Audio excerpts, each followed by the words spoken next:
चंबा में अखिल भारतीय पेंशन दिवस जो है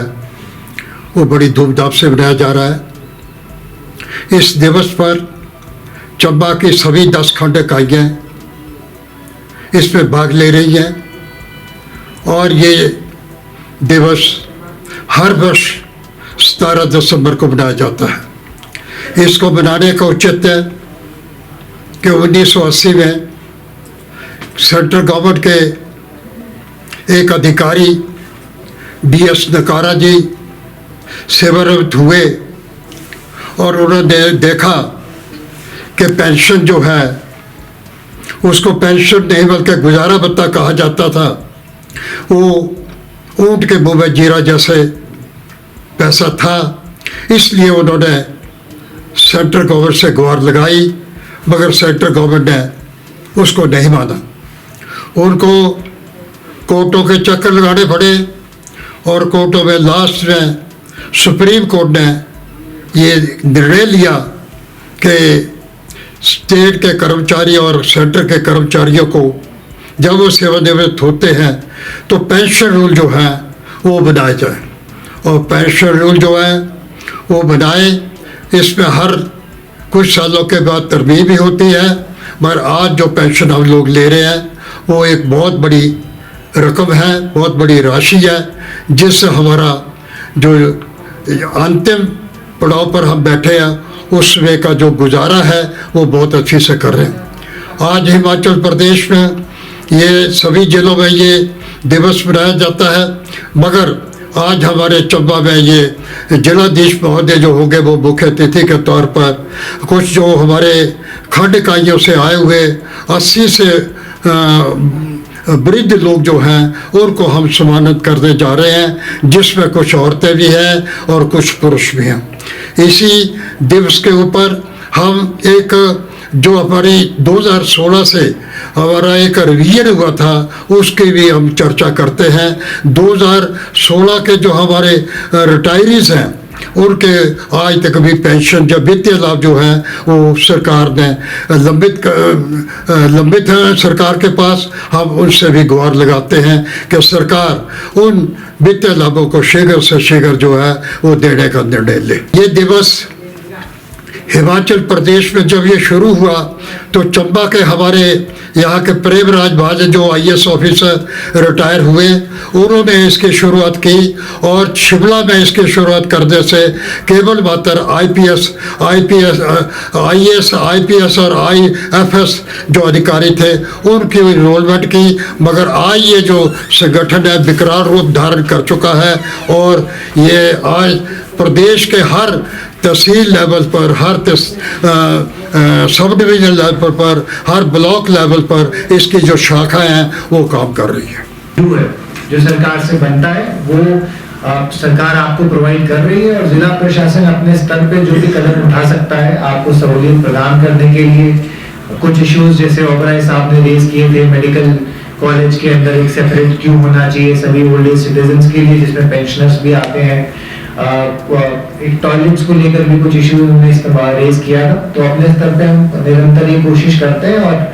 पूरा प्रशासन इस चीज में प्रयासरत रहता है कि जितने भी हमारे ओल्ड एज सिटीजन्स हैं और जितने भी हमारे पेंशनर्स हैं उनकी अगर किसी भी प्रकार की कोई समस्या हो जिसका निवारण हमारे स्तर पे मुमकिन है तो उसको ऑन प्रायोरिटी बेसिस इम्प्लीमेंट किया जाए, रिजॉल्व किया जाए,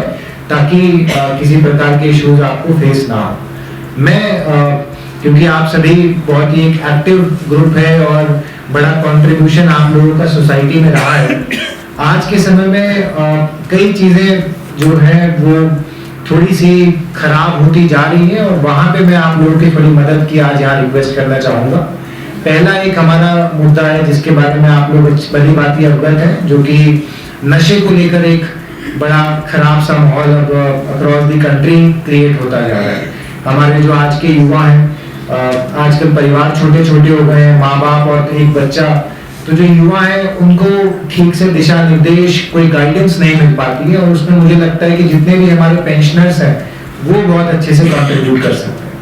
तो मैं एक कोशिश करूंगा कि जो हमारा एजुकेशन विभाग है उनके साथ मिलकर अगर जो पेंशनर्स हमारे इच्छुक हैं हमारे साथ जुड़ना चाहेंगे और अगर इस चीज पे आप लोग कुछ कार्य करना चाहेंगे तो ओबराय साहब के साथ अपना इच्छा या अपना वॉलंटियरिज्म आप शेयर कर सकते हैं और उसको फिर हम लोग थोड़ा किस प्रकार से ग्राउंड लेवल पे उतारें, किस प्रकार से उसको सिस्टम को फॉर्मलाइज कर सकें। तो एक वहां पे मैं आप लोगों से निवेदन करूंगा। दूसरा, एजुकेशन सिस्टम के बारे में भी, क्योंकि आप कई लोग जो है वो एजुकेशन विभाग से रिटायर हुए हैं, तो धीरे धीरे जो क्वालिटी ऑफ एजुकेशन है उसके अंदर निरंतर गिराव आता गया। हमारे पास स्कूल्स बहुत सारे हो गए, अब हर गांव के अंदर एक स्कूल है बट वहाँ पे टीचर्स अवेलेबल नहीं है। जो हमारे अच्छे स्कूल्स भी हैं जहाँ पे टीचर्स भी हैं, वहाँ पे भी जो क्वालिटी एजुकेशन है उसके स्तर में भारी गिरावट आई है। आप सभी सरकारी संस्थानों से पढ़े होंगे, जितने भी हमारे सीनियर ऑफिसर्स हैं वो भी गवर्नमेंट स्कूल्स के प्रोडक्ट है, परंतु अब एक धारणा ये बन गई है कि अगर आप सरकारी स्कूल में अपने बच्चे को डालते हैं तो आप इसीलिए डाल रहे हैं क्योंकि आप उस पर मतलब खर्चा करने की आप में हिम्मत नहीं है या आपके पास पैसे नहीं। जिसके पास थोड़ा बहुत भी पैसा है वो कोशिश करता है कि मैं सरकारी स्कूल से बाहर निकालूं और अपने बच्चे को प्राइवेट स्कूल में डालूं। इस गिरावट को रोकने के लिए एक सरकार की तरफ से कार्यक्रम चलाया गया है अपना विद्यालय, जिसमें जितने भी ऐसे लोग हैं जो समाज के प्रति जागरूक हैं और सामाजिक सेवा से जुड़े हुए हैं और अपना कंट्रीब्यूशन इस क्षेत्र में कर सकते हैं, वो कोई भी एक स्कूल अडॉप्ट करके वहां पे उन बच्चों से जनरल वार्तालाप कर सकते हैं। और पढ़ाना कोई कंपल्शन नहीं है, अगर कोई पढ़ाना चाहे, रुचि रखता है तो वो भी कर सकता है, परंतु एक करियर गाइडेंस, मॉरल वैल्यूज के बारे में डिस्कशन, कैसे आप एक जिम्मेदार नागरिक बने उसके बारे में डिस्कशन, ये सब चीजें भी अगर बच्चों को छोटी उम्र में बताई जाए, पढ़ाई जाए, आपके माध्यम से बात की जाए, तो मुझे लगता है कि उनका जो भविष्य है वो काफी हद तक संवर सकता है। तो यहाँ पे भी मैं आप सभी से निवेदन करूंगा कि जो भी जिस भी पंचायत में आप रहते हैं, जिस भी गांव में आप अभी अपना रिटायर्ड जीवन यापन कर रहे हैं, जो भी नियरेस्ट स्कूल है काइंडली उसको अडॉप्ट करें। कुछ समय निकाल के हफ्ते में एक बार, महीने में एक बार जाके उन बच्चों से वार्तालाप करें, उनसे बात करें, थोड़ा अपने जीवन के जो एक्सपीरियंसेस हैं, जो चीजें आप लोगों ने सीखी है वो उनसे साझा करें। हो सकता है कि कुछ बच्चों का आपके इस एफर्ट से जो पूरा भविष्य वो सुधर सकता है। और एक बड़ा स्पेसिफिक छोटा सा इशू है, आप सभी जानते हैं कि चंबा में कई सारे चाइल्ड केयर इंस्टीट्यूट चलते हैं। एक हमारा बालिका आश्रम है जो वैसे तो तीसा का है, परंतु अभी वो बस स्टैंड के पास तत्वानी में चलता है। तो वहाँ पे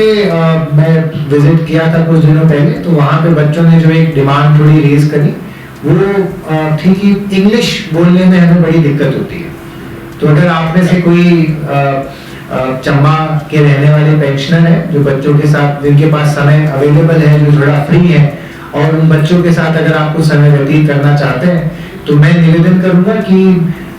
थोड़ा स्पोकन इंग्लिश के ऊपर अगर वहां पे जाके आप में से कोई बात कर सके, कुछ उनका एक ग्रुप सा बनाए जिसमें आप जाके चाहे डेली न्यूज डिस्कस कर लें, जो भी अखबार में आया वो डिस्कस कर लें, ताकि जो बच्चों की झिझक है अंग्रेजी को लेकर